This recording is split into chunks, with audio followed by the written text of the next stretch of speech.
Imaginez un monde où 13 colonies isolées osent défier le plus puissant empire de leur temps. Comment des fermiers, des marchands et des intellectuels ont-ils pu transformer un simple mécontentement fiscal en une révolution qui allait changer l'histoire du monde? Les tensions qui ont conduit à la rupture entre les colonies américaines et la Grande-Bretagne trouvent leurs racines dans un ensemble complexe de causes économiques, politiques et sociales. Au XVIIIe siècle, ces 13 colonies formaient une mosaïque de sociétés diverses, chacune avec ses particularités, mais toutes partageant un désir croissant d'autonomie face à la métropole britannique. Le poids de l'administration londonienne, combiné aux contraintes imposées sur le commerce et la fiscalité, a progressivement attisé un sentiment d'injustice parmi les colons. Le commerce colonial était soumis à un strict contrôle de la part du Parlement britannique. Les lois sur la navigation limitaient les échanges à l'intérieur de l'Empire, obligeant les colonies à commercer principalement avec la Grande-Bretagne. Ces restrictions freinaient le développement économique local et nuisaient à la liberté des marchands. De plus, les taxes imposées pour financer les guerres anglaises, notamment la guerre de 7 ans, furent perçues comme une charge excessive, accentuant le mécontentement. La célèbre taxe sur le sucre, instaurée au milieu des années 1750, n'était qu'un prélude à des mesures plus lourdes. Sur le plan politique, la question de la représentation occupait une place centrale dans le débat entre les colons et la Grande-Bretagne. Il était reconnu que les habitants de ces territoires n'avaient pas de représentants élus directement au Parlement britannique, ce qui aboutissait à la célèbre dénonciation de la taxation sans représentation. Cette revendication de voir leur voix entendue reflétait un désir profond de participer à la prise de décisions qui affectaient leur vie quotidienne. Ce manque de participation politique provoquait une frustration croissante et alimentait une aspiration à davantage d'autonomie. Les aspects sociaux contribuaient également à ce climat tendu. La société coloniale était marquée par une grande diversité d'origines et de statuts. Des agriculteurs aux commerçants, en passant par les artisans, une nouvelle classe moyenne émergeait et aspirait à un statut reconnu et respecté. Par ailleurs, les influences des idées des Lumières circulaient parmi les intellectuels et les élites coloniales, prônant la liberté individuelle, l'égalité devant la loi et la légitimité du consentement du gouverné. Ces idées nourrissaient une remise en question du pouvoir monarchique et féodal traditionnel. Certains événements spécifiques ont servi de catalyseur à ces tensions générales. Le Congrès de New York en 1765 fut une première tentative pour coordonner la réponse des colonies face aux actes du Parlement. Par ailleurs, le mouvement des Fils de la Liberté témoigne d'une mobilisation populaire croissante, prête à utiliser des moyens variés pour protester contre les mesures imposées. Ces mobilisations reflétaient la montée d'un sentiment d'identité collective parmi les colons, transcendant leurs différences initiales. L'impact de la géographie ne doit pas être sous-estimé. Les distances considérables entre Londres et les colonies impliquaient une gestion complexe, retardée et parfois inefficace, qui alimentait le ressentiment. Loin du cœur de l'Empire, les colons voyaient leurs préoccupations locales peu comprises. Cette situation renforçait leur désir de gérer eux-mêmes leurs affaires. De plus, la vie quotidienne dans les colonies impliquait souvent des défis uniques, liés à la construction d'une société nouvelle dans un environnement en pleine expansion. L'économie coloniale, fondée en grande partie sur l'agriculture et le commerce, avait développé des liens privilégiés avec les autres territoires américains et caribéens. L'introduction progressive d'industries locales, bien que limitée, soulignait la volonté de certains colons de diversifier leurs activités économiques, ce qui se heurtait aux politiques mercantilistes britanniques. Ce mode d'organisation privilégiait la métropole au détriment du développement régional, ce qui paraissait de plus en plus inconciliable avec les aspirations des colons. Le rôle des intellectuels et des écrivains était fondamental dans la diffusion des idées contestataires. Des pamphlets et des journaux circulaient largement, exposant les arguments contre la domination britannique et promouvant les principes de liberté. Ses écrits contribuaient à forger une opinion publique favorable à un changement radical. Simultanément, la culture coloniale commençait à se singulariser, intégrant des éléments venus d'Europe, d'Afrique et des peuples autochtones, ce qui participait à l'émergence d'une identité distincte. L'attitude de la Grande-Bretagne endurcissait le conflit. Refusant de concéder une réelle autonomie politique, elle continuait d'appliquer des lois strictes et d'envoyer des troupes pour maintenir l'ordre. La confrontation violente était devenue inévitable. Cependant, il serait erroné de penser que la révolte fut un mouvement homogène. Elle rassemblait des intérêts variés, parfois contradictoires, mêlant aspirations démocratiques, ambitions économiques et revendications culturelles. Le poids de la dette que la Grande-Bretagne avait accumulée à cause des conflits précédents pesait lourdement sur la décision d'imposer davantage de taxes. Le but était de faire contribuer les colonies à la défense de l'Empire. Néanmoins, cette logique comptable ne prenait pas en compte les spécificités coloniales ni les effets délétères sur la cohésion impériale. La méconnaissance mutuelle entre l'administration londonienne et les réalités coloniales creusait un fossé difficile à combler.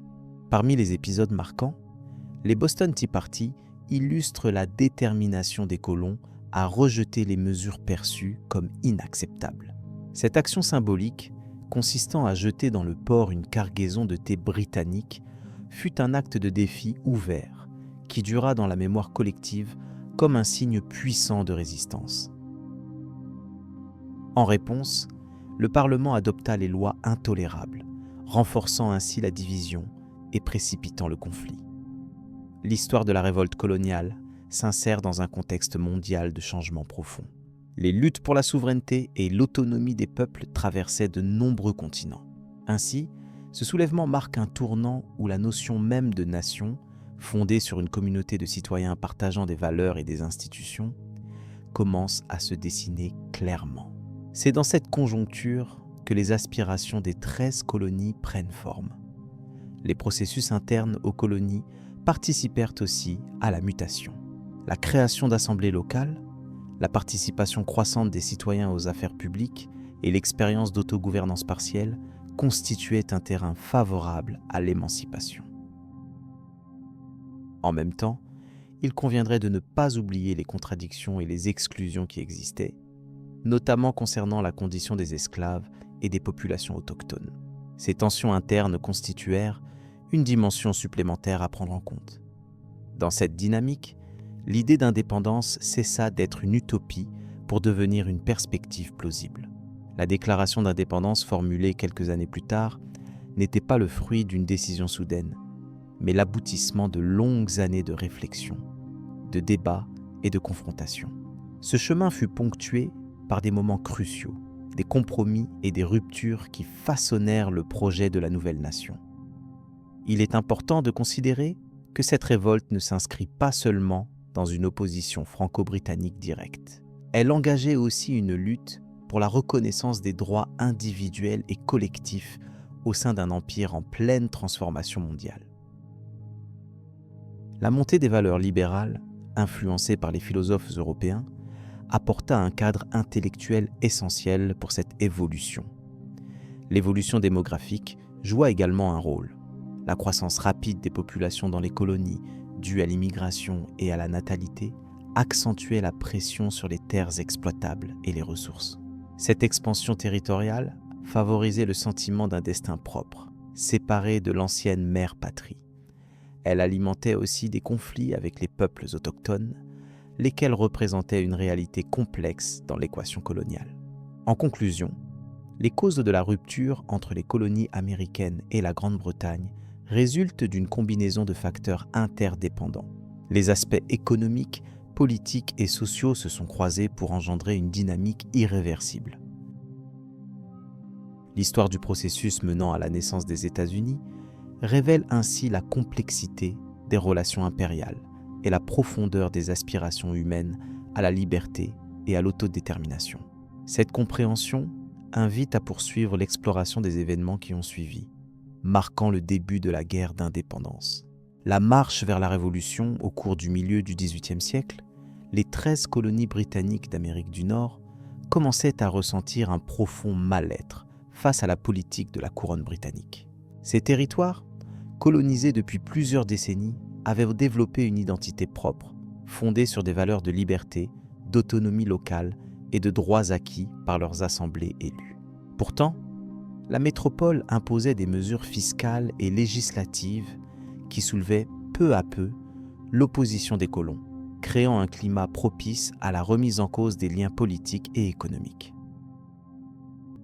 Les premiers griefs concernaient principalement les taxes instaurées par le Stamp Act et les Townshend Act, perçues comme une imposition injuste sans représentation au Parlement. Face à ce qu'ils considéraient comme une atteinte à leurs droits, les colons commencèrent à organiser des formes de résistance collective.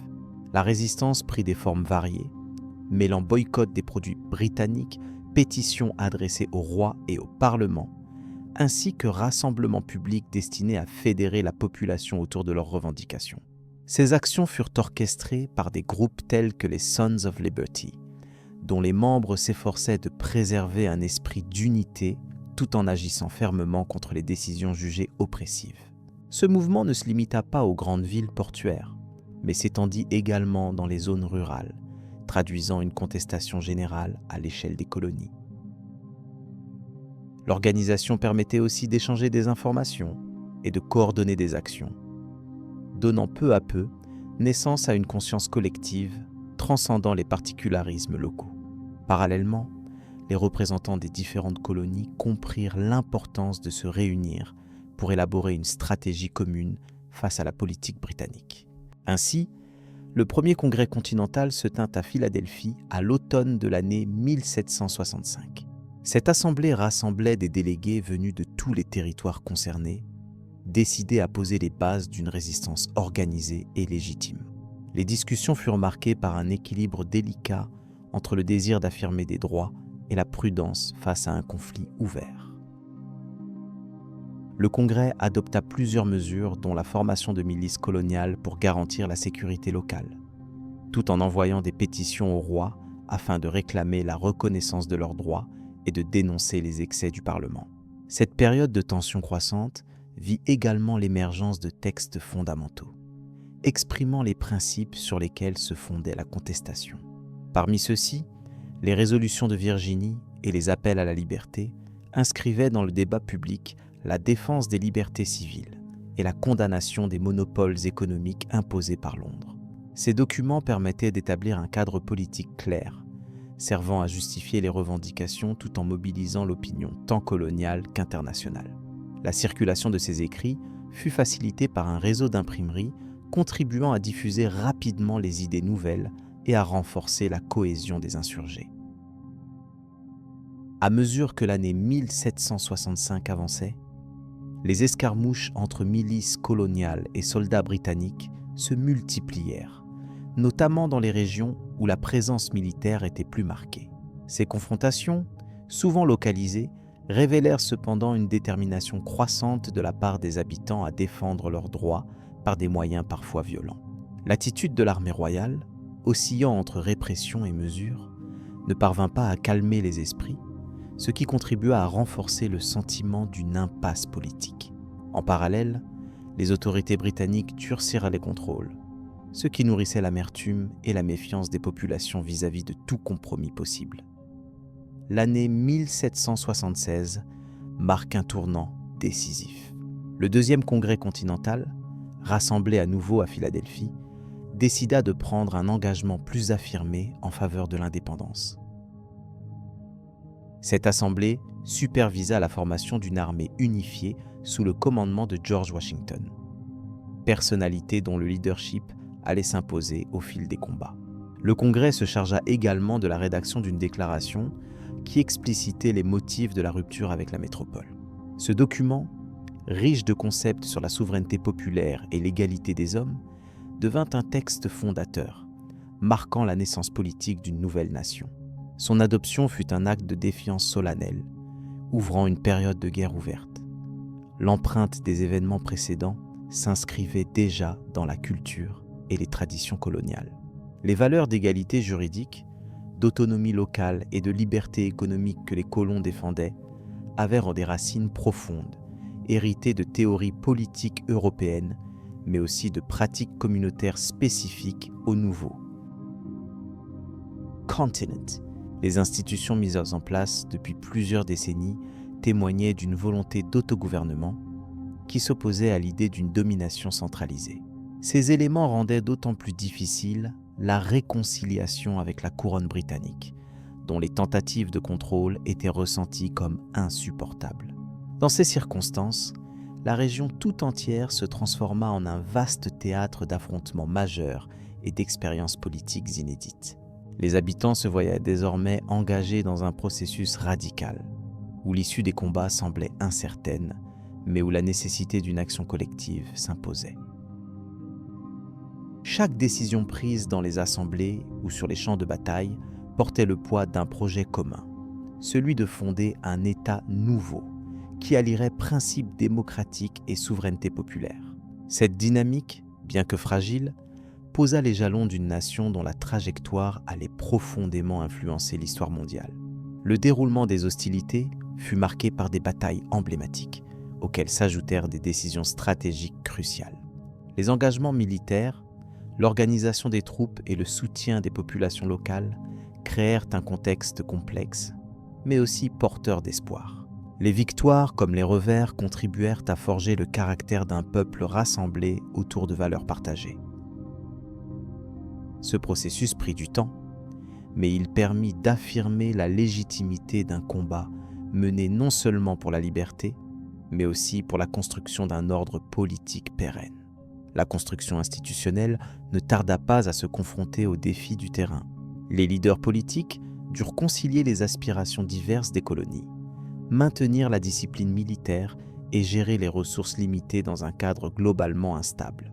Le succès de cette entreprise reposa avant tout sur la capacité des acteurs à faire preuve d'unité face à l'adversité, en dépit des différences régionales et des intérêts parfois divergents.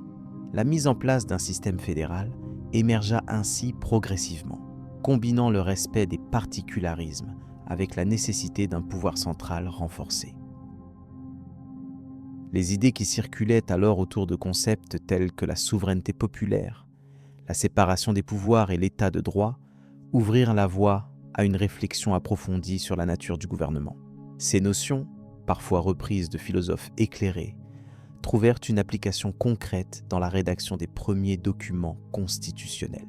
Ces textes, élaborés dans un contexte de lutte armée, dépassèrent largement le cadre local pour proposer un modèle politique innovant, fondé sur la participation effective des citoyens et le contrôle du pouvoir par des institutions représentatives. Ainsi, le chemin parcouru avant la reconnaissance internationale des États-Unis d'Amérique fut jalonné d'épisodes déterminants, tant sur le plan militaire que politique. Les combats et négociations qui s'ensuivirent permirent d'établir les fondements d'une nation indépendante, attachée à ses valeurs et consciente des défis à venir. Ce processus, encore inachevé à plusieurs égards, fut néanmoins exemplaire par son ambition et son impact durable, offrant un modèle nouveau dans le contexte international du XVIIIe siècle. La transition vers une paix durable passa par la signature de traités dont les conditions reflétaient à la fois les concessions nécessaires et la volonté de garantir un avenir stable aux nouvelles institutions. Le soutien de puissances étrangères joua un rôle majeur dans la réussite de l'indépendance, illustrant l'importance des alliances dans le cadre des conflits coloniaux. Enfin, la consolidation de l'identité nationale s'opéra au fil des efforts conjoints pour promouvoir une culture politique commune et instaurer des symboles unificateurs. Cette période charnière inaugura une ère nouvelle où les idées de liberté et d'autodétermination s'étendirent bien au-delà des frontières américaines. Le précédent ainsi posé influa sur de nombreux autres mouvements d'émancipation et ouvrit un chapitre majeur dans l'histoire des nations. La compréhension de ce processus permet d'apprécier à la fois les complexités inhérentes à la naissance d'un État et la puissance des engagements collectifs portés par des populations convaincues de la justesse de leur cause. C'est en suivant cette progression que s'ouvre la voie à l'analyse des batailles décisives qui scellèrent le destin de cette jeune république. Le début du conflit armé, les premiers jours du conflit armé, qui allaient bouleverser le continent nord-américain, sont marqués par une série d'événements et d'engagements militaires qui ont posé les fondations de la naissance d'une nouvelle nation. En cette période initiale, les tensions issues de différends économiques, politiques et sociaux s'étaient accumulées depuis plusieurs années entre les colonies britanniques d'Amérique du Nord et le gouvernement de la métropole. Leur transformation en affrontements ouverts est lentement devenue inévitable, et les premiers feux de la guerre s'allumèrent dans les régions du Massachusetts. Au cœur de ces débuts, la mobilisation des troupes et la préparation des stratégies ont été en grande partie dictées par la géographie, les forces en présence et les connaissances limitées que les deux camps avaient l'un de l'autre. Les colons, bien que mal organisés et moins équipés, comptèrent sur leur connaissance intime du terrain ainsi que sur un fort sentiment d'engagement pour leur cause. Ils opposèrent une résistance résolue aux forces armées britanniques, qui représentaient alors l'une des armées les mieux entraînées et dotées d'une discipline rigoureuse de l'époque moderne.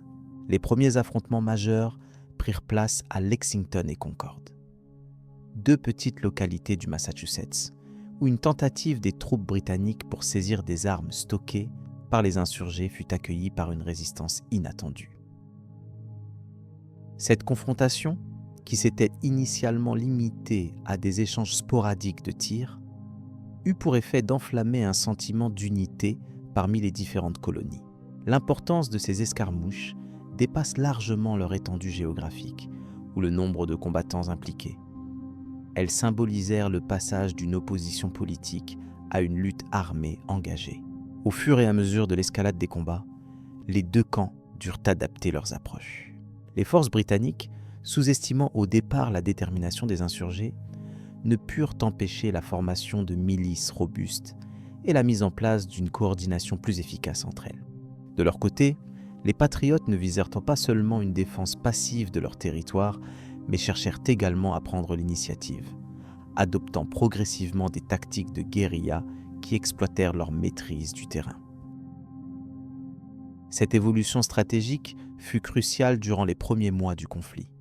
Par ailleurs, la capture d'armes, la logistique et l'approvisionnement constituèrent des enjeux fondamentaux dans ce contexte. Les insurgés durent faire preuve d'ingéniosité pour compenser leurs ressources limitées, souvent en récupérant des équipements sur le champ de bataille ou en bénéficiant de réseaux locaux de soutien. La capacité à mobiliser les populations civiles joua un rôle non négligeable, avec un système d'alerte rapide qui permettait aux milices de se rassembler rapidement en cas de menace imminente. Cette dynamique renforça le moral et l'efficacité des combattants du camp rebelle. Les premiers sièges et assauts, en particulier celui de Boston, illustrèrent les défis auxquels furent confrontées les troupes britanniques. Isolées dans une ville encerclée par des forces patriotes utilisant des positions stratégiques, elles durent composer avec une situation nouvelle qui réduisait leur marge de manœuvre. Cet épisode démontra que la victoire ne s'obtenait pas uniquement par la supériorité technique ou numérique, mais requérait une compréhension fine du contexte local et un soutien populaire. La détermination affichée dans cet affrontement marqua un jalon important dans la trajectoire du conflit. L'attention portée aux premiers engagements militaires, mais également en lumière les limites du commandement et de la communication. Loin des théâtres d'opérations centralisés et uniformes, les unités dispersées manquaient souvent de coordination, ce qui créa des opportunités pour les rebelles de contre-attaquer avec efficacité. Les réseaux informels, les messagers et l'utilisation de signaux simples mais efficaces participèrent à créer une forme de guerre asymétrique où la rapidité et la flexibilité furent déterminantes. Cette expérience forgea un nouveau type de combat dans la région. Dans le même temps, les débats politiques se poursuivaient en parallèle du conflit armé. Les différents acteurs impliqués tentaient de formaliser leurs exigences, de justifier leurs actions et de construire un argumentaire international. La guerre n'était plus simplement un affrontement sur le terrain, mais un processus d'émancipation progressive. La déclaration d'indépendance, qui suivrait au cours des années suivantes, trouvera ses racines dans ces mois cruciaux où les idées d'autonomie et de souveraineté prirent corps face à la réalité des armes. L'étude des premiers mois de la guerre révèle aussi l'importance des alliances et du soutien extérieur. Bien que marginal en cette phase initiale, le rôle de puissances européennes comme la France allait devenir déterminant. Leur observation attentive des événements, ainsi que les négociations diplomatiques entamées peu après, témoignaient d'une volonté d'influencer la destinée de cette région en pleine mutation. La dimension internationale du conflit, souvent méconnue, fut un facteur qui contribua à sa prolongation et à son évolution stratégique. Enfin, ces événements inauguraux montrent clairement que la guerre d'indépendance américaine s'inscrit dans un contexte plus large de transformation sociale et d'adaptation militaire. Ils posent les fondations non seulement d'une nation nouvelle, mais aussi d'une nouvelle manière de concevoir la guerre et la résistance. La confrontation entre une puissance établie et des forces insurgées déterminées a ainsi ouvert la voie à une recomposition majeure des rapports de force en Amérique du Nord, préparant le terrain pour les batailles futures et l'établissement des institutions qui définiront les États-Unis. Lorsque les tensions accumulées depuis longtemps ont franchi le seuil de l'affrontement ouvert, les actions menées à Lexington, Concord ou Boston sont devenues les premières pierres d'un édifice complexe. Ce contexte initial a modelé le cours de la guerre, dictant les choix tactiques et influençant les mentalités dans les deux camps. Comprendre ces débuts permet d'appréhender les enjeux ultérieurs, où chaque décision prise s'est inscrite dans une logique déterminante pour la construction d'une nation indépendante. Le récit de cette période invite ainsi à poursuivre l'exploration de la suite des événements. Les enjeux internationaux. Le soutien international a joué un rôle déterminant dans l'issue de la Révolution américaine, marquant une étape cruciale dans la naissance des États-Unis. Dès le début du conflit, les insurgés américains comprirent que gagner l'indépendance face à l'Empire britannique nécessitait plus que leur courage et leurs ressources limitées. La France, motivée par son hostilité persistante envers la Grande-Bretagne après la guerre de 7 ans, apporta une aide essentielle qui modifia l'équilibre des forces. Cette assistance ne fut pas immédiate ni spontanée, mais résulta d'une longue réflexion stratégique et d'une diplomatie prudente. Avant toute intervention militaire directe, la France offrit un soutien clandestin, notamment en fournissant armes, munitions et argent par le biais de réseaux secrets. Ce soutien s'inscrivait dans une volonté de fragiliser son adversaire britannique sans déclencher un conflit ouvert, condition que les Français voulaient éviter en première instance. Par ailleurs, ces efforts s'accompagnaient d'un travail diplomatique intense auprès de la cour de Versailles et des autres puissances européennes, cherchant à légitimer la cause américaine sur la scène internationale. L'entrée officielle de la France dans la guerre en l'année 1778 changea radicalement la dynamique du conflit. L'alliance franco-américaine fut entérinée par le traité d'alliance formé cette même année. Par cet accord, la France s'engageait à fournir des renforts militaires, des navires de guerre et à combattre activement aux côtés des forces américaines. Ce partenariat permit aux insurgés de bénéficier d'une puissance navale indispensable face à la Royal Navy, dont la suprématie en mer constituait un obstacle majeur aux opérations américaines. Un des épisodes les plus décisifs de cet appui fut la bataille de Yorktown, en l'année 1781. Ce siège, mené conjointement par les troupes américaines sous le commandement de George Washington et les forces françaises dirigées par le général Rochambeau, aboutit à la reddition du général britannique Cornwallis. La coopération étroite entre les armées, ainsi que le blocus naval réalisé avec la flotte commandée par l'amiral de Grasse, illustrèrent parfaitement l'impact de cette alliance sur le terrain. Ce succès détermina grandement la fin des hostilités et ouvrit la voie aux négociations de paix. Parallèlement à l'aide militaire, les implications diplomatiques furent tout aussi capitales. La reconnaissance de l'indépendance américaine par la France, suivie de celle d'autres puissances comme l'Espagne et les Pays-Bas, contribua à isoler politiquement le Royaume-Uni. Le poids de cette coalition internationale renforça la position des États-Unis dans les négociations, facilitant la conclusion du traité de Paris en 1783. Ce traité confirma la souveraineté américaine sur un vaste territoire, étendant considérablement leurs frontières. Cette intervention étrangère suscita également de nombreux débats et interrogations. Certains Américains redoutaient qu'une dépendance excessive à la France ne compromît leur indépendance future. D'autres critiquaient la lenteur de l'engagement français, estimant qu'une aide plus précoce aurait pu raccourcir la guerre. Cependant, l'ensemble des historiens s'accordent à reconnaître que l'appui international fut indispensable à la survie et au succès des insurgés, modifiant profondément le cours de l'histoire américaine. La guerre elle-même fut un théâtre d'interactions complexes entre puissances européennes, chacune poursuivant ses propres intérêts tout en influençant le destin des colonies.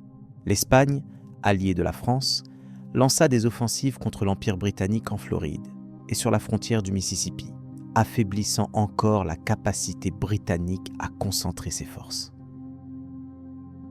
Les Néerlandais soutinrent financièrement les Américains, apportant des prêts cruciaux qui permirent de maintenir l'effort militaire sur la durée.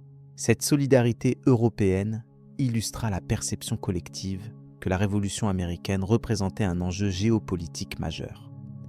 Le rôle des traités et des alliances dépassa donc les champs de bataille. Ces accords ouvrirent la voie à une nouvelle organisation du pouvoir mondial, marquant le recul progressif de l'hégémonie britannique en Amérique du Nord au profit d'une pluralité d'acteurs.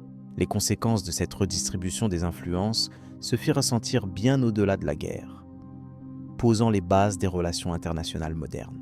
La jeune nation américaine devint ainsi partie prenante d'un système diplomatique en pleine évolution. Enfin, il est important de noter que l'aide extérieure servit aussi de levier pour les négociateurs américains afin de consolider leur cohésion interne. Face à la diversité des intérêts coloniaux, la présence d'un partenaire puissant unifia les efforts et cimenta l'identité naissante d'un peuple en quête de souveraineté.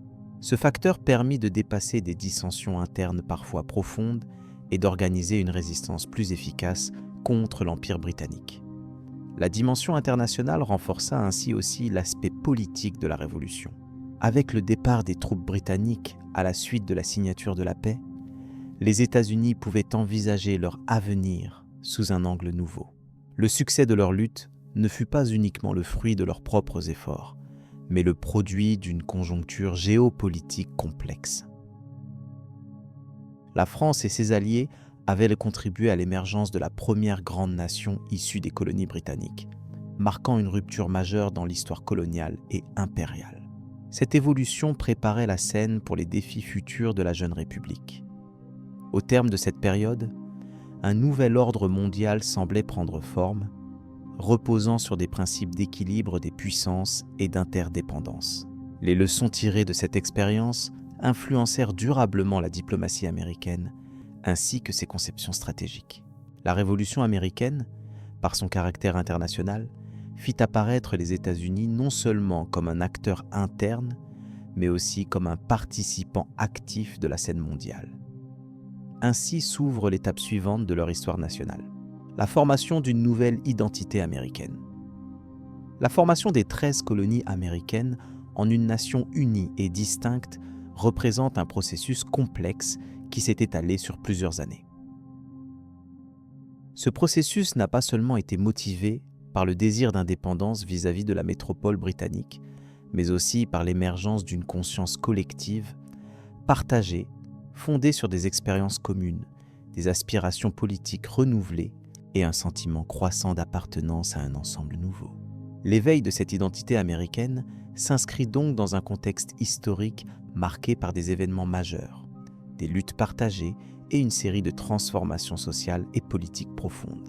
Les tensions croissantes entre les colons et l'administration britannique se sont accentuées après l'adoption de plusieurs mesures fiscales par le Parlement de Londres, à commencer par la loi sur le sucre, puis celle sur le timbre. Ces mesures visaient à réguler et taxer le commerce colonial pour renflouer les caisses de l'Empire après la guerre de 7 ans. Or, ces interventions furent perçues comme une atteinte directe à leurs droits politiques, notamment au principe fondamental voulu par les colons. Aucune taxation sans représentation. Le mouvement de contestation s'est rapidement diffusé, donnant naissance à des assemblées locales, des réunions populaires et des formes nouvelles d'organisation politique. Cette dynamique a progressivement franchi une étape majeure, avec l'adoption de la Déclaration d'indépendance, adoptée en l'an 1773. Ce document, rédigé principalement par Thomas Jefferson, exposait de manière claire et structurée les griefs des colons contre la monarchie britannique et justifiait la nécessité d'un nouveau gouvernement indépendant. La déclaration ne représentait pas seulement la volonté d'émancipation, mais traduisait aussi la genèse d'un projet politique fondé sur les principes de liberté, d'égalité et de gouvernement représentatif. La diffusion large de ce texte a contribué à renforcer le sentiment d'appartenance à une même cause commune parmi les habitants des colonies. Le conflit armé qui s'ensuivit, que l'on nomme aujourd'hui la Révolution américaine, fut marqué par plusieurs batailles décisives, où les forces insurgées ont montré une détermination remarquable malgré leurs moyens souvent modestes. La bataille de Saratoga en 1769 fut l'un de ces tournants. Ce succès a permis de convaincre la France de soutenir militairement les insurgés, apportant ainsi un appui crucial sous forme de troupes, de matériel et de capitaux. L'implication française a ouvert une dimension internationale au conflit, modifiant fondamentalement son déroulement et son issue éventuelle. Les alliances diplomatiques jouèrent un rôle tout aussi déterminant que les engagements sur le champ de bataille. L'organisation politique des territoires insurgés s'est progressivement affinée à mesure que le conflit progressait. Les assemblées locales ont su structurer des administrations temporaires, gérant efficacement les ressources, la logistique et le recrutement des milices citoyennes. Le partage d'expériences entre les colons a permis de poser les bases d'un modèle politique novateur, alliant la démocratie représentative et des principes de séparation des pouvoirs. Cette hybridation était à la fois une réponse aux erreurs perçues du régime monarchique et une expérimentation adaptative destinée à répondre aux besoins spécifiques des nouvelles communautés. La guerre a aussi accentué l'identification à une nation distincte par l'adoption de symboles nouveaux et la valorisation d'histoires partagées. Les drapeaux, hymnes et autres signes d'appartenance se sont multipliés, tout comme les commémorations des événements marquants. Ces formes symboliques ont participé à matérialiser le sentiment d'une unité entre les 13 colonies, dépassant les particularismes locaux qui avaient longtemps caractérisé la région. Cette évolution culturelle s'est nourrie des récits de héros communs, de la mémoire des sacrifices consentis et du rêve d'une société fondée sur des valeurs renouvelées. Parallèlement, la Révolution a profondément transformé la société civile. Les débats sur les droits civils, la répartition des terres et la création d'institutions locales ont favorisé une participation accrue des citoyens aux affaires publiques.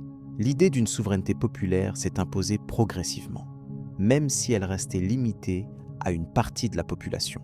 Les expériences coloniales ont servi de laboratoire politique, où s'esquissèrent des principes qui allaient plus tard inspirer diverses démocraties dans le monde. Cette maturation politique fut donc autant un produit des conflits armés que des échanges d'idées et des réformes institutionnelles. Le traité de Paris, signé en 1793, a officiellement mis fin aux hostilités et reconnu l'indépendance des États-Unis. Cette reconnaissance diplomatique a marqué l'aboutissement d'un long processus qui allait toutefois se poursuivre sous d'autres formes. La naissance de la République américaine, avec l'adoption de la Constitution en 1790, a permis de consolider politiquement un territoire aux multiples héritages. La mise en place de ce texte fondateur a institué un système fédéral équilibrant pouvoirs centraux et autonomie locale, garantissant les droits civiques et assurant la pérennité de l'union naissante.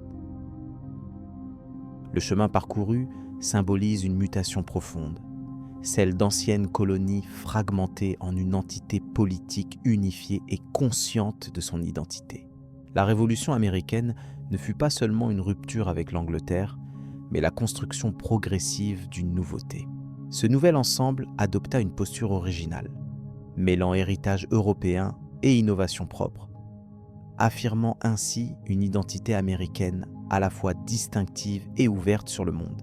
Ce processus de formation illustre bien les mécanismes par lesquels une nation naît dans l'histoire, au croisement de luttes, d'idées et d'expériences de collectif. L'héritage de cette période continue d'influencer la structure politique, sociale et culturelle des États-Unis modernes.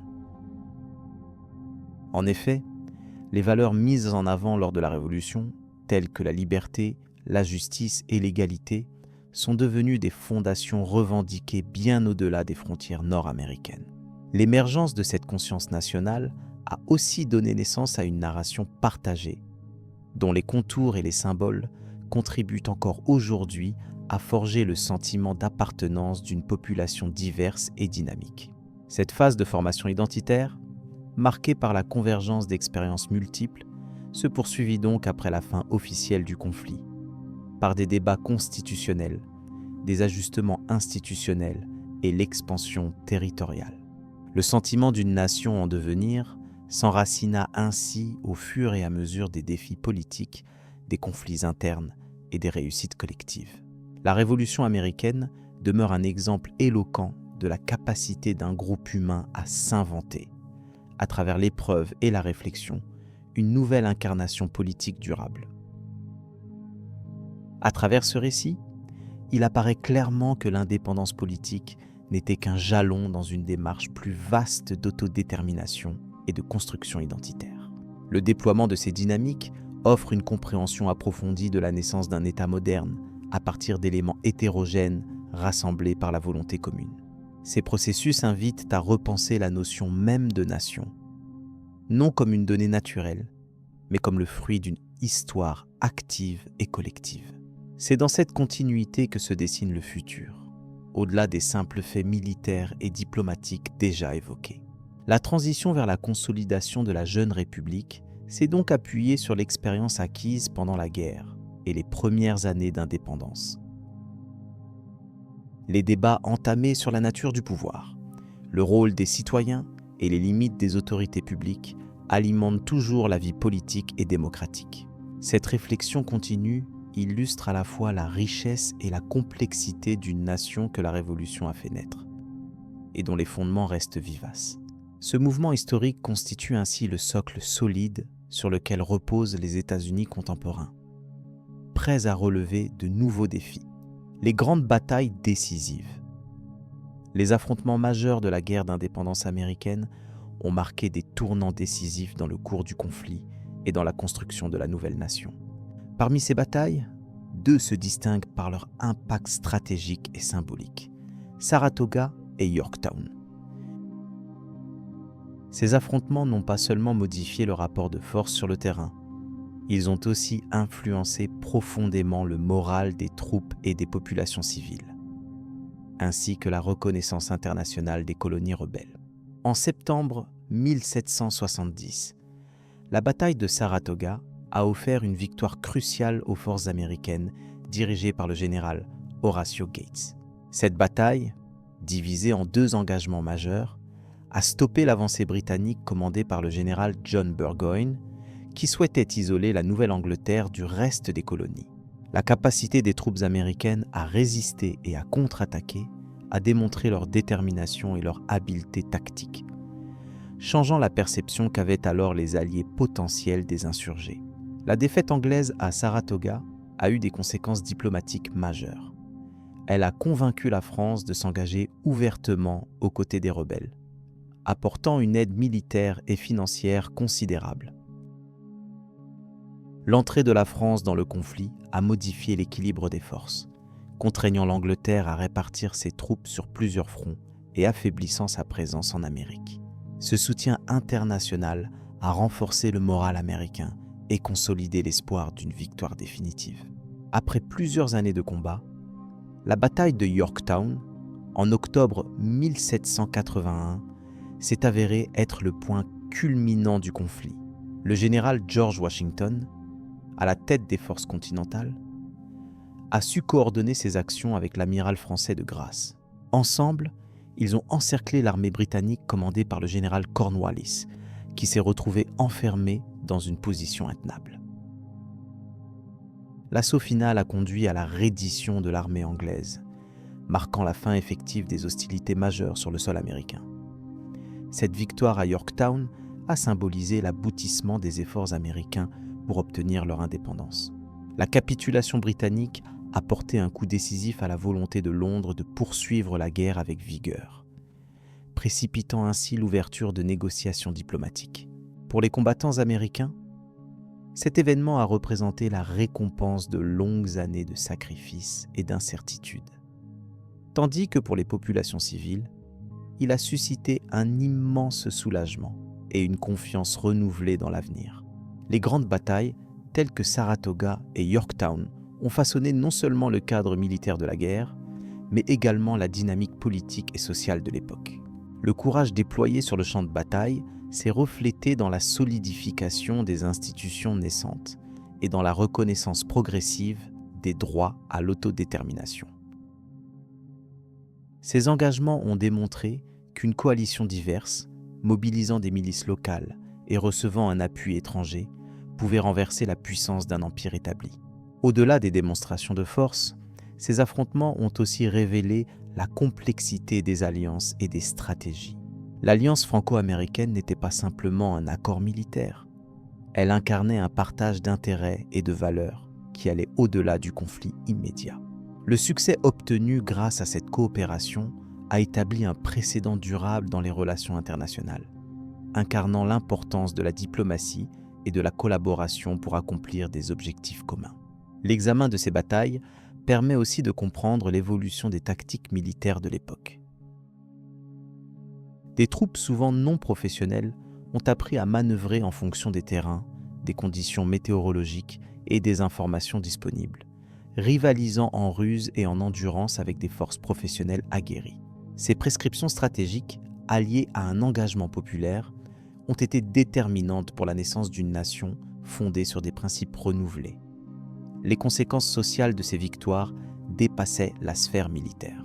Elles ont impacté la vie quotidienne des populations, souvent contraintes à la mobilisation ou à la résilience face aux incursions ennemies. Le moral des civils était fréquemment mis à l'épreuve, mais les triomphes comme ceux de Saratoga et de Yorktown ont offert des raisons tangibles d'espérer, rassemblant un sentiment d'unité et d'identité collective autour d'un projet politique naissant. Ces événements n'ont pas échappé aux mythes et récits qui ont nourri la mémoire américaine. Bien que l'histoire soit parfois embellie ou simplifiée dans ses légendes, la réalité des batailles souligne les enjeux réels et les difficultés rencontrées par les insurgés. La capacité à surmonter ces obstacles témoigne de la résilience d'un peuple en quête de liberté et d'autonomie, posant les bases d'un futur État souverain. Les épisodes de Saratoga et Yorktown ont également mis en lumière la qualité du leadership lors de cette période. Des figures telles que Washington, Gates et De Grasse ont démontré une capacité à adapter leur stratégie en fonction des circonstances imprévues, favorisant la coordination interarmes et internationale. Leur détermination a inspiré confiance et discipline, des qualités essentielles pour soutenir un effort militaire prolongé. Le savoir-faire acquis au cours de ces batailles a servi de modèle pour la défense et la politique militaire ultérieure des États-Unis. L'expérience pratique, enrichie par l'intervention étrangère, a permis d'élaborer une doctrine qui mettait en avant la flexibilité, la coopération et une certaine prudence dans le choix des engagements. Ces principes ont contribué à façonner l'identité stratégique du pays naissant. À mesure que la guerre s'achevait avec l'accord de Paris et la reconnaissance officielle de l'indépendance américaine, les leçons tirées des grandes batailles restaient omniprésentes dans la mémoire collective. Elles invitaient à une réflexion sur le prix de la liberté et sur les défis qu'un nouvel État doit affronter pour consolider sa place sur la scène mondiale. Ce processus d'apprentissage historique nourrit encore aujourd'hui les débats sur la souveraineté et la défense nationale. En somme, les affrontements de Saratoga et de Yorktown représentent des jalons incontournables dans le récit de l'indépendance américaine. Leur importance dépasse la simple victoire militaire, englobant les dimensions politiques, diplomatiques, sociales et culturelles qui ont accompagné la naissance des États-Unis. Ces épisodes témoignent d'un moment unique où une idée de liberté a pris corps dans la réalité d'un combat déterminé. Poursuivre l'étude de cette période permet d'appréhender les transformations institutionnelles et idéologiques qui ont suivi la guerre, ainsi que les défis internes auxquels les nouveaux États faisaient face pour assurer leur cohésion et leur pérennité. Ce fil conducteur invite à découvrir comment ces premières épreuves ont forgé les fondements d'un pays en construction. La déclaration d'indépendance. La déclaration d'indépendance constitue un moment majeur de l'histoire américaine, un pivot essentiel qui a transformé une révolte coloniale en naissance d'une nation souveraine. Pour comprendre pleinement sa portée, il est nécessaire d'aborder les événements intenses et les circonstances complexes qui ont conduit à sa rédaction et à son adoption en 1773, et plus précisément au cours de l'été depuis 1766. Au début des années 1760, les colonies d'Amérique du Nord vivaient sous l'autorité britannique, dont la politique fiscale et les tentatives d'imposer de nouvelles taxes suscitaient un mécontentement croissant. La résistance initiale prit la forme de protestations et de pétitions, mais au fil du temps, les tensions s'amplifièrent, notamment à cause du Stamp Act et des Townshend Act, imposant des taxes sur des produits du quotidien. Ce climat tendu favorisa l'émergence d'un sentiment d'identité collective, différent de celle de la métropole anglaise.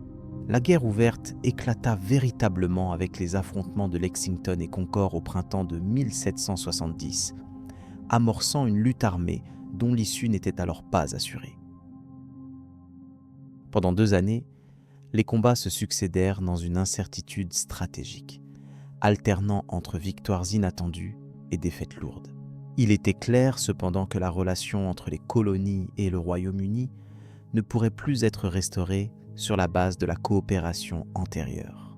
L'idée d'indépendance prit corps progressivement grâce à l'engagement d'hommes politiques éclairés, parmi lesquels Thomas Jefferson, John Adams et Benjamin Franklin jouèrent des rôles cruciaux. Ces figures réunies au sein du Second Congrès continental travaillèrent à formuler des arguments solides justifiant la rupture, fondée sur le droit naturel, la représentation politique et les abus perçus du pouvoir britannique. Leur réflexion s'appuya sur des principes philosophiques avancés par des penseurs des Lumières. Le document final, présenté le 4e jour du mois de juillet 1766, articula clairement le désir d'autonomie politique et les griefs accumulés envers le roi George III. Là furent exposés, pour la première fois de manière solennelle et collective, les raisons justifiant la déclaration d'un nouvel État, les États-Unis d'Amérique. Ce texte ne se résumait pas à une simple liste d'accusations. Il affirmait aussi un idéal de liberté et de justice qui allait nourrir la Constitution future. Adopter cette déclaration était un acte courageux et risqué. Les signataires, élus représentants des 13 colonies, empruntaient un chemin semé d'incertitudes, sachant que leur décision pouvait mener à des représailles sévères de la part de l'Empire britannique. Pourtant, ce choix symbolisait une détermination à poursuivre une vision partagée d'un avenir indépendant, reposant sur un gouvernement issu du consentement des gouvernés. La déclaration eut un impact immédiat et profond sur le cours de la guerre révolutionnaire. Elle galvanisa les forces patriotes en leur insufflant un sens nouveau, celui d'un combat non seulement pour des privilèges, mais pour la création d'une nation distincte. Elle permet aussi de clarifier les positions à l'étranger, facilitant le soutien international, notamment de la France, qui verra dans cet acte une opportunité stratégique contre son rival britannique. À travers les débats nombreux qui entourèrent l'élaboration du texte, l'équilibre devait être trouvé entre différentes sensibilités, tant dans les styles d'écriture que dans l'ampleur des revendications. Chaque mot fut choisi avec prudence pour exprimer une volonté d'unité, minimiser les divisions internes et offrir un appel à la légitimité politique. Cette approche mesurée contribua à faire de la déclaration un instrument non seulement politique, mais aussi symbolique. L'expression de principes universels dans ce document, tels que le droit à la vie, à la liberté et à la recherche du bonheur, dépassa les seuls intérêts coloniaux pour toucher une dimension morale plus large.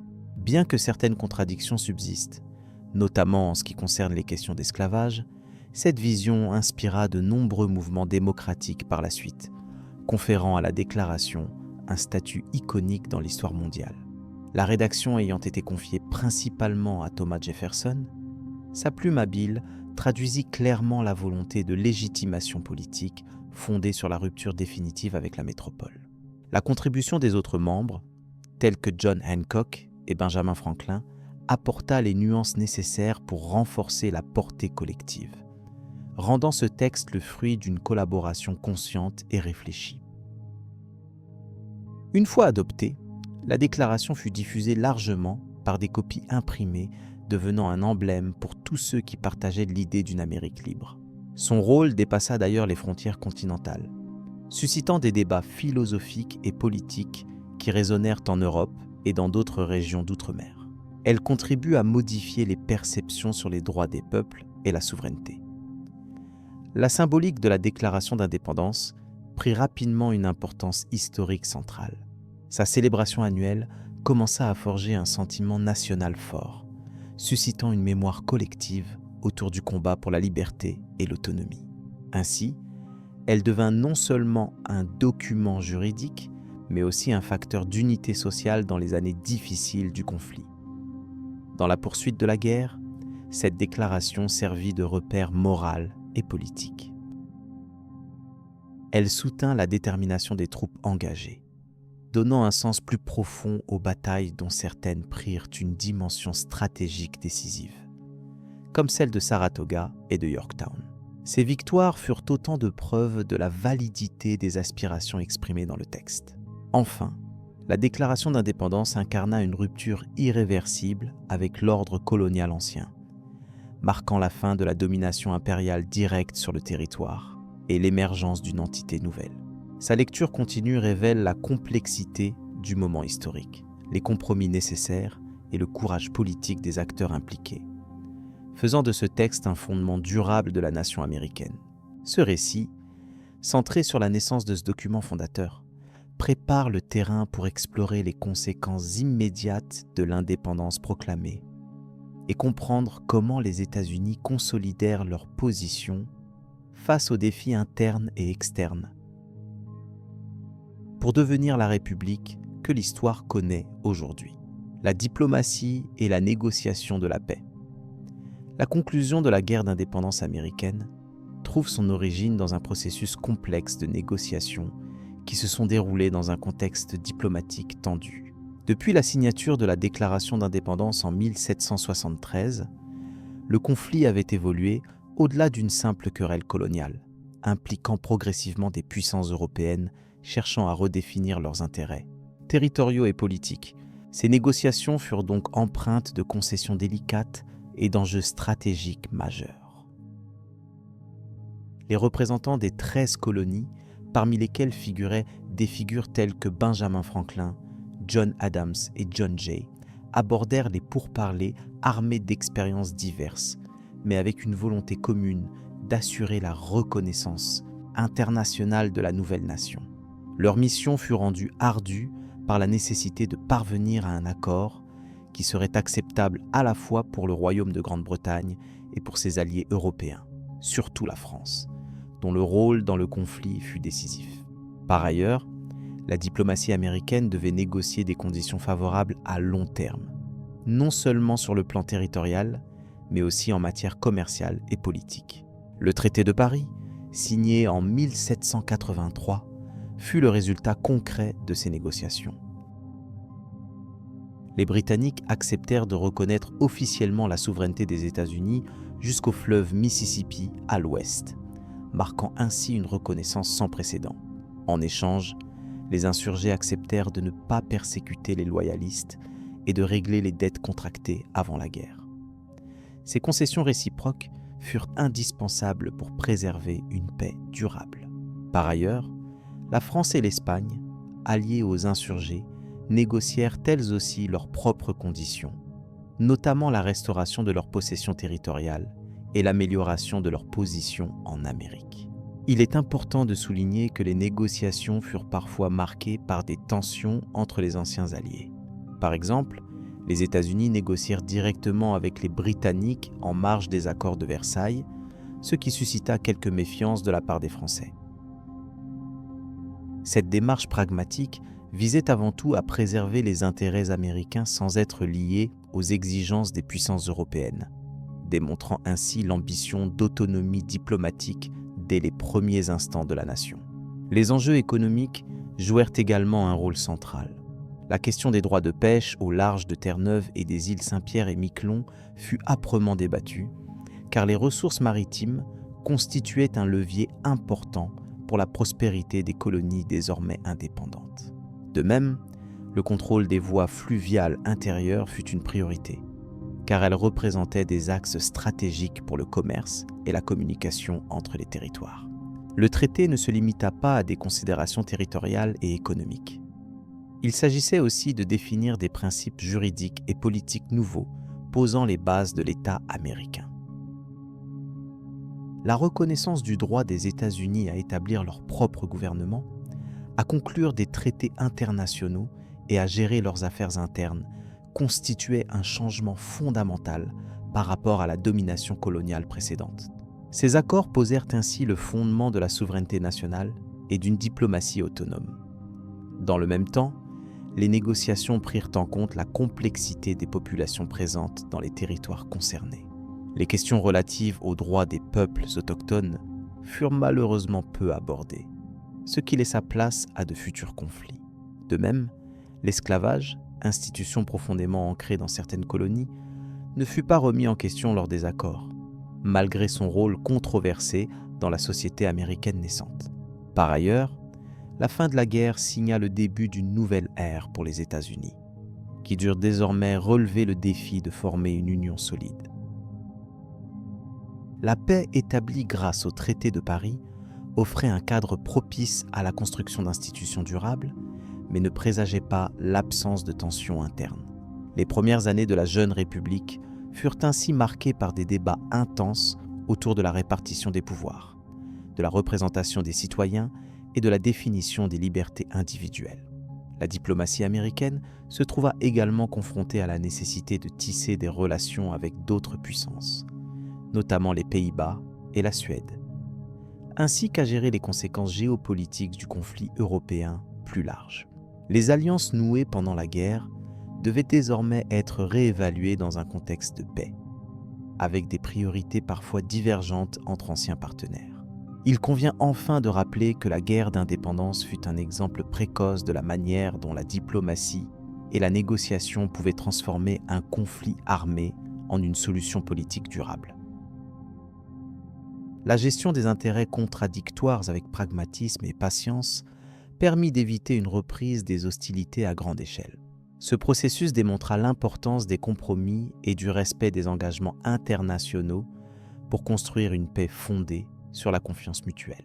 À mesure que les accords se mettaient en place, les États-Unis purent se consacrer à l'organisation interne et au développement de leurs institutions. Les leçons tirées des négociations de paix influencèrent la rédaction de la Constitution et la formation des premières administrations fédérales, qui allaient orienter le destin de la nation dans les décennies suivantes. Cette période charnière illustre donc que la diplomatie, au-delà des batailles et des campagnes militaires, joue un rôle crucial dans la construction des États et l'évolution des relations internationales. Les discussions entamées alors continuèrent à influencer la politique mondiale, rappelant que le dialogue est souvent le meilleur garant de la stabilité. Avant de poursuivre vers l'analyse détaillée des défis internes auxquels fit face la jeune République, il est utile de considérer comment ces fondations diplomatiques conditionnèrent l'avenir des États-Unis. La Constitution des États-Unis. Izvinite, pri generacji tej glavy произошла ошибка. Les défis de la jeune République. Les conséquences immédiates de la guerre d'indépendance ont placé la jeune République face à des défis complexes et multiples. Après le soulèvement victorieux contre la Grande-Bretagne, les États-Unis se sont retrouvés dans une situation économique précaire, marquée par une dette nationale importante accumulée au cours des années de conflit. Cette dette était le résultat des emprunts contractés auprès de pays européens, principalement la France, mais aussi des obligations émises aux citoyens américains pour financer les opérations militaires. Les finances publiques souffraient d'un manque chronique de recettes, car les structures fiscales héritées du système colonial n'étaient pas adaptées aux ambitions d'une nation indépendante. Sur le plan politique, l'expérience de gouvernance était tout aussi fragile. Les 13 États, bien que réunis dans une même cause, restaient profondément attachés à leur souveraineté locale. L'Assemblée fédérale, formée sous les articles de la Confédération, démontrait ses limites. Elle ne disposait ni du pouvoir de lever efficacement des impôts, ni d'un exécutif fort capable de mettre en œuvre les décisions collectives. Cette absence d'une autorité centrale robuste contribua à des conflits d'intérêts et à des incohérences dans la gestion des affaires publiques. La question de la représentation au sein du Congrès, la difficulté à établir des règles communes et la méfiance envers une autorité centrale trop puissante freinaient la construction d'un État unifié. D'un point de vue social, les tensions internes se manifestaient aussi par des différences économiques et culturelles. Les zones côtières du Nord-Est, davantage urbanisées et commerçantes, ne partageaient pas les mêmes priorités que les régions rurales du Sud, où l'agriculture demeurait la principale activité. Cette disparité alimentait parfois des revendications contradictoires quant à la politique économique à adopter, notamment en ce qui concerne les taxes sur le commerce international ou le soutien à l'industrie naissante. La cohésion nationale était mise à l'épreuve par ces divergences régionales, révélant une nation encore en quête de son unité. L'économie américaine devait relever le double défi de la reconstruction et du développement. Les infrastructures étaient souvent dégradées par les années de guerre. Le commerce extérieur, crucial pour l'approvisionnement et les ressources, faisait face à des obstacles majeurs. Les anciens liens commerciaux avec la Grande-Bretagne étaient rompus ou réorganisés dans un climat de méfiance réciproque. Par ailleurs, la monnaie nationale pâtissait d'un manque de stabilité et de confiance, avec une prolifération de billets émis par divers États et institutions privées, ce qui compliquait les échanges et freinait l'investissement. Dans ce contexte, des figures majeures s'imposèrent progressivement pour mener la République naissante vers des réformes indispensables. Alexander Hamilton, en particulier, mit en avant une vision d'État fédéral fort, capable de gérer la dette publique, d'établir un système bancaire centralisé et de stimuler l'industrialisation. Ces idées heurtèrent cependant les intérêts des États du Sud, attachés à une autonomie locale préservée et à un modèle économique centré sur l'agriculture et l'esclavage.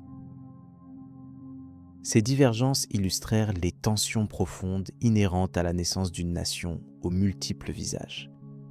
Le processus constitutionnel prit alors toute son importance. La convocation de la Convention de Philadelphie en 1787 fut une étape cruciale. Les délégués, représentant tous les États, s'attelèrent à créer un cadre politique capable de résoudre les faiblesses des articles de la Confédération. Le compromis fut difficile, notamment autour des notions de souveraineté étatique et de pouvoir fédéral. La création d'une constitution écrite fixa les règles d'organisation des pouvoirs exécutifs, législatifs et judiciaires, tout en garantissant certains droits au niveau individuel. Ce texte fondamental finit par être adopté, marquant la naissance formelle d'un État fédéral moderne. Les premières années suivant l'adoption de la Constitution furent toutefois agitées.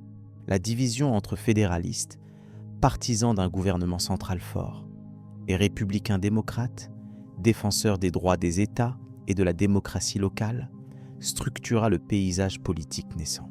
Ces débats publics posèrent les bases du système démocratique américain, équilibrant pouvoir et liberté, centralisation et autonomie régionale. Cette phase permit la stabilisation progressive des institutions et la mise en place de politiques économiques cohérentes. Sur le plan international, la jeune nation devait naviguer prudemment. Les alliances de la guerre d'indépendance avec la France et d'autres pays européens ne garantissaient pas une protection durable. Les États-Unis durent affronter des tensions frontalières avec les puissances coloniales restantes, comme la Grande-Bretagne au Canada et l'Espagne dans le sud-ouest. Les négociations diplomatiques et la gestion des conflits frontaliers constituaient une priorité pour éviter un nouvel embrasement. La volonté de préserver la paix intérieure empêcha la jeune République d'engager des aventures militaires risquées à l'étranger. La cohésion nationale passa aussi par la construction d'un sentiment d'identité commune. La diversité culturelle, issue des origines multiples des colons européens, et la coexistence avec les populations autochtones rendaient la situation complexe. La négociation des territoires, les déplacements forcés des peuples amérindiens, ainsi que les débats sur l'esclavage constituaient des enjeux moraux et politiques majeurs. Ce processus posa les bases des tensions qui allaient perdurer tout au long du XIXe siècle. Les infrastructures de communication et de transport restaient limitées. Le vaste territoire des États-Unis exigeait des investissements importants pour relier les régions éloignées. Les routes, canaux et voies navigables étaient essentielles pour faciliter les échanges commerciaux et l'intégration économique. Le développement de ces réseaux prit du temps et contribua à modeler la géographie politique du pays. Cette question était également source de controverses quant à la répartition des coûts entre le gouvernement fédéral et les États. Dans le domaine social, l'éducation fit progressivement l'objet d'une attention accrue. La nécessité de former des citoyens informés et capables d'exercer leurs droits politiques fut perçue comme un enjeu clé. Les premières institutions éducatives publiques apparaissaient, bien que souvent inégales selon les régions. Ce mouvement participait à la consolidation de l'unité nationale par la promotion d'une culture civique partagée. Il préfigurait les débats futurs sur l'égalité des chances et l'organisation sociale. Parallèlement, la question économique était marquée par la tentative de concilier tradition et innovation.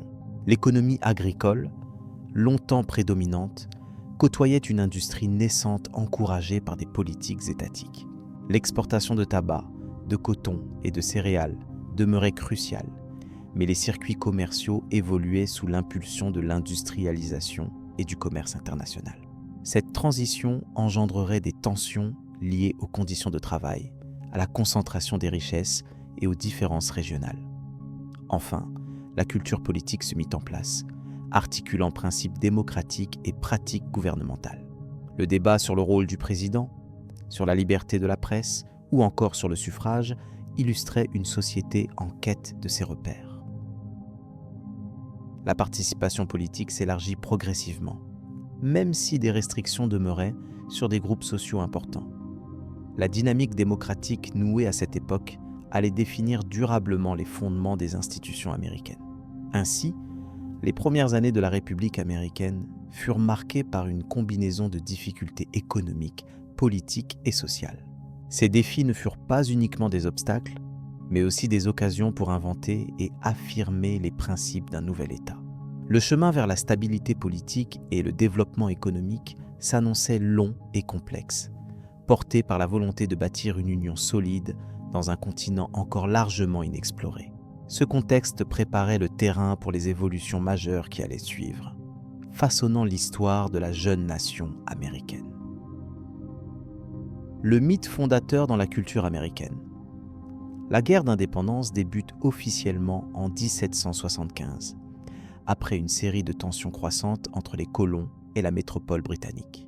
Ces tensions émergent notamment en raison des impôts imposés sans représentation politique, un principe qui deviendra un des slogans principaux de la Révolution. Le premier affrontement armé survient à Lexington et Concord au printemps de cette année, marquant le passage d'une contestation politique à un conflit armé. Ce moment symbolise, dans la mémoire américaine, le courage et la détermination à résister à la tyrannie, bien que la réalité militaire soit plus nuancée et plus longue. Au fil du conflit, plusieurs batailles décisives jalonnent le parcours des insurgés. Parmi celles-ci, la bataille de Saratoga en 1767 est souvent citée comme un tournant majeur. Cette victoire américaine convainc la France d'entrer officiellement en guerre aux côtés des colonies, apportant un soutien crucial en hommes et en matériel. La participation étrangère, notamment française, devient un élément clé dans le succès militaire, ce qui souligne l'aspect international de ce combat pour l'indépendance. La collaboration franco-américaine est aujourd'hui très présente dans le récit historique officiel et dans les enseignements communs. La bataille de Yorktown en 1781 est généralement considérée comme la fin effective des hostilités. La capitulation du général britannique Cornwallis devant les forces continentales aidées par leurs alliés étrangers scelle la victoire des insurgés. Cette victoire militaire ouvre la voie aux négociations de paix qui aboutissent au traité de Paris en 1783, reconnaissant officiellement l'indépendance des États-Unis d'Amérique. La cérémonie et les accords qui suivent cette guerre sont associés dans la mémoire collective à la notion d'accomplissement patriotique et à la légitimité d'une nation née de la résistance. Cependant, il est important de noter que l'histoire telle qu'elle est racontée dans les écoles et les médias américains contient parfois des simplifications ou des mythes qui contribuent à forger une identité commune. Par exemple, la figure de George Washington est souvent idéalisée, incarnant l'honnêteté, le leadership et la persévérance. Si son rôle est effectivement crucial, cette représentation occulte les nuances de sa stratégie militaire et les difficultés rencontrées tout au long de la guerre. Ces récits héroïques participent néanmoins à créer un sentiment d'unité et de fierté nationale. Le processus de création de la nation ne s'est pas limité au plan militaire. Le contexte politique voit l'élaboration d'une nouvelle constitution et la mise en place d'institutions démocratiques jamais vues à cette échelle auparavant. La déclaration d'indépendance de 1766, rédigée principalement par Thomas Jefferson, marque un tournant idéologique en affirmant les droits inaliénables des individus. Ce texte fondateur reste un symbole profondément ancré dans la culture américaine, souvent cité comme l'incarnation des principes fondamentaux de liberté et d'égalité, même si son application a été inégale à travers l'histoire. Dans l'imaginaire collectif américain, la guerre d'indépendance se superpose à un concept de destin manifeste qui justifie l'expansion territoriale et les fondements moraux de la jeune nation. Cette idée, développée au XIXe siècle, s'appuie aussi sur la mémoire de la lutte pour la liberté afin de légitimer la mission nationale perçue comme providentielle. Cette interprétation influence encore aujourd'hui la politique intérieure et extérieure des États-Unis, souvent mobilisés pour renforcer le sentiment d'exceptionnalisme et la confiance dans leur rôle global. Les traditions culturelles liées à cet héritage révolutionnaire sont nombreuses et variées. Chaque année, la fête nationale célèbre la signature de la déclaration d'indépendance par des feux d'artifice, des défilés et des discours patriotiques.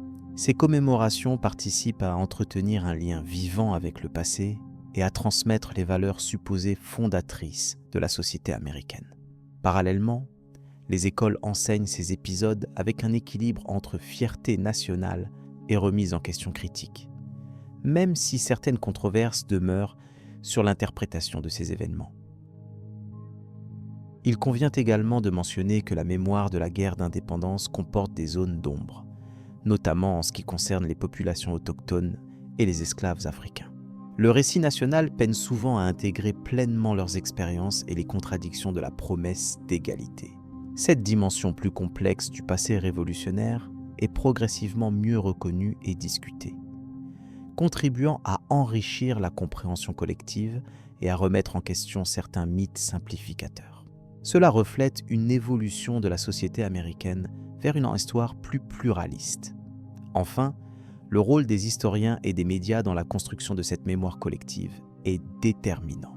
Ils sélectionnent certains faits, insistent sur des interprétations particulières et influencent la perception du public, renforçant ou atténuant certains aspects du récit fondamental. Cette dynamique montre que la mémoire historique n'est pas figée, mais en constante négociation, ce qui explique la diversité des opinions et des représentations autour de la guerre d'indépendance. La transmission de ce savoir reste donc un processus vivant au cœur de l'identité américaine. À travers cette exploration du mythe fondateur que constitue la guerre d'indépendance, il apparaît clairement que cette période historique est bien plus qu'un simple épisode militaire. Elle symbolise une construction identitaire profonde, fondée sur des valeurs choisies et parfois idéalisées, qui définissent encore l'essence même des États-Unis. La manière dont cette mémoire est racontée, célébrée et revisitée influence largement le regard porté sur la nation et ses défis contemporains. Ce cadre historique prépare le terrain pour aborder dans la suite l'évolution politique et sociale qui a suivi ce moment crucial. L'héritage de la Révolution dans le monde. Le conflit s'est d'abord manifesté par une série d'affrontements armés locaux, où la détermination des insurgés contrastait avec l'organisation militaire classique des troupes britanniques. Des batailles décisives, telles que celle de Lexington et Concord en 1777, suivies de celle de Saratoga en 1777-177 également, ont mis en lumière la capacité des Américains à tenir tête aux forces impériales. Ces victoires initiales ont grandement contribué à l'ouverture des négociations diplomatiques indispensables à la reconnaissance internationale de la nouvelle nation.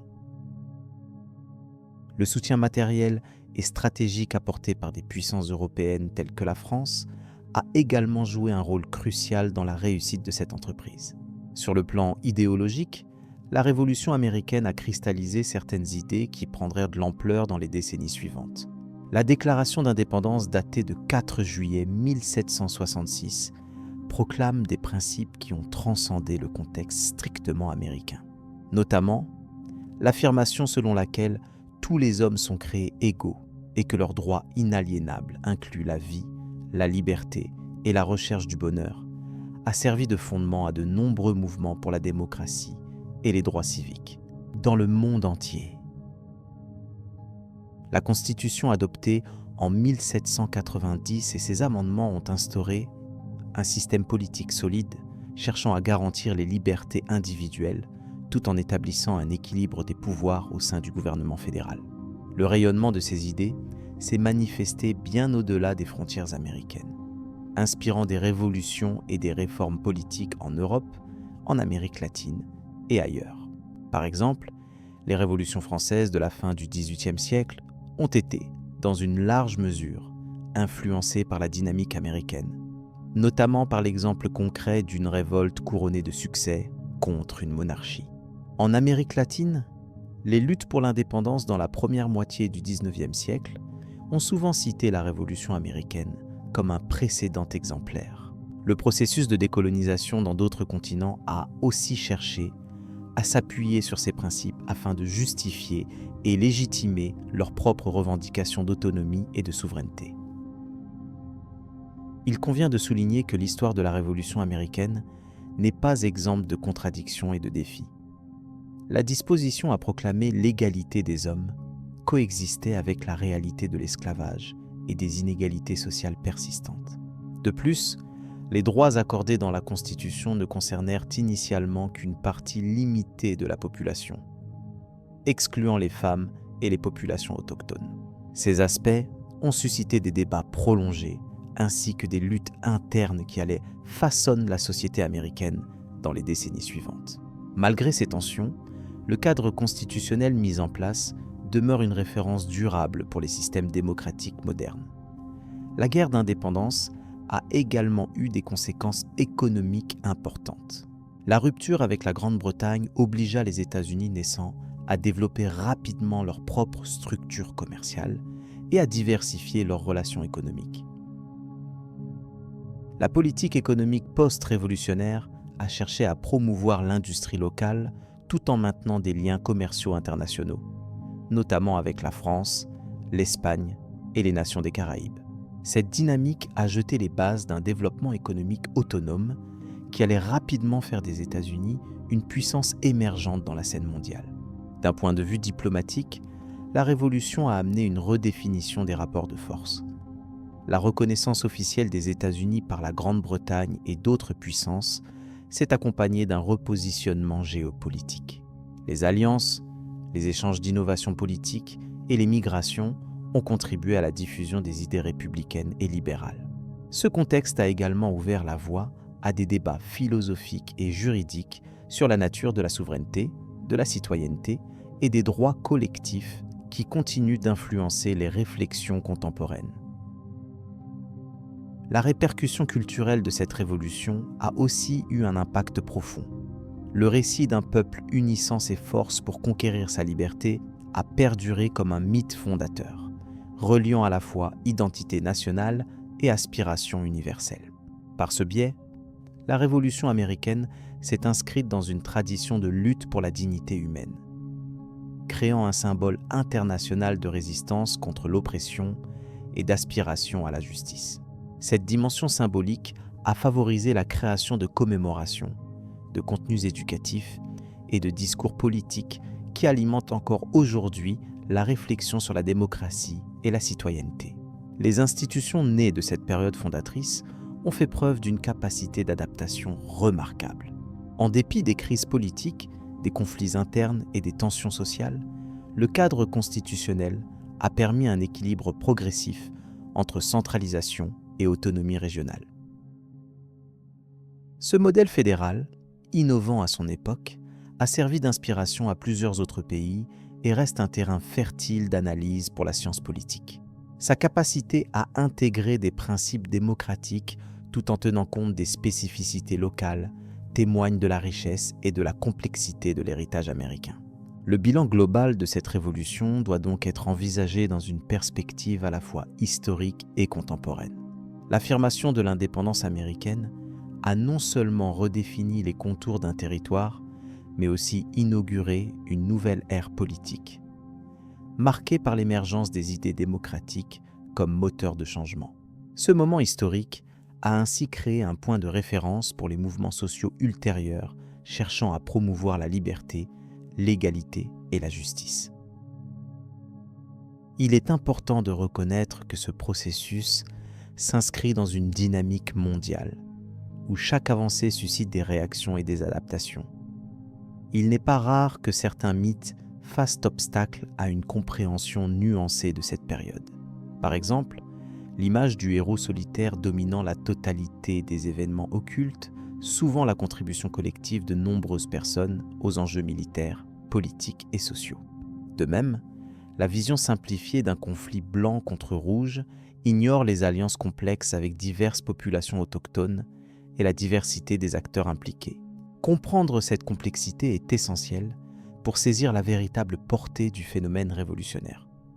La transmission de cette mémoire est elle-même un enjeu crucial. Les débats actuels sur la place de la Révolution dans les programmes scolaires, la conservation des sites historiques et la célébration publique témoignent de la manière dont l'histoire est revisitée à travers le prisme des valeurs contemporaines. Cette réévaluation permanente participe à la vitalité du patrimoine américain et à son inscription dynamique dans la culture mondiale. L'influence exercée par cette révolution perdure dans les institutions internationales modernes. Les principes énoncés dans la Déclaration d'indépendance et la Constitution américaine ont nourri la rédaction de documents essentiels, tels que la Déclaration universelle des droits de l'homme adoptée au milieu du XXe siècle. La portée universelle de ces idées souligne la continuité entre ce moment historique et les combats contemporains en faveur des libertés fondamentales. En conclusion, bien que la Révolution américaine soit souvent perçue comme un épisode spécifique à la géographie nord-américaine, son héritage dépasse largement cette limite. Il s'agit d'un phénomène global qui a contribué à forger les concepts politiques et sociaux qui structurent encore aujourd'hui nombre de sociétés. Cette transformation historique invite à une réflexion approfondie sur les conditions nécessaires pour que la liberté politique et les droits humains trouvent un terreau fertile, un apprentissage qui reste pertinent. Leçons et perspectives issues de cette époque nourrissent non seulement la recherche académique, mais aussi l'engagement citoyen. Le rôle des institutions démocratiques, l'importance de la participation politique et la vigilance face aux inégalités trouvent leurs racines dans ce moment fondateur. Alors que la société évolue, le rappel de ses origines sert de guide pour imaginer des avenirs où le respect de la dignité humaine demeure au cœur des préoccupations collectives. Le passage progressif vers la modernité politique amorcé par cette révolution nourrit aussi les débats actuels sur la gouvernance, les droits civiques et la construction européenne, ainsi que sur les défis posés par la mondialisation.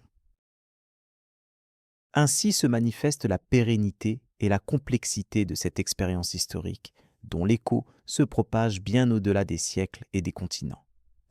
préparant ainsi le terrain pour les réflexions qui suivront.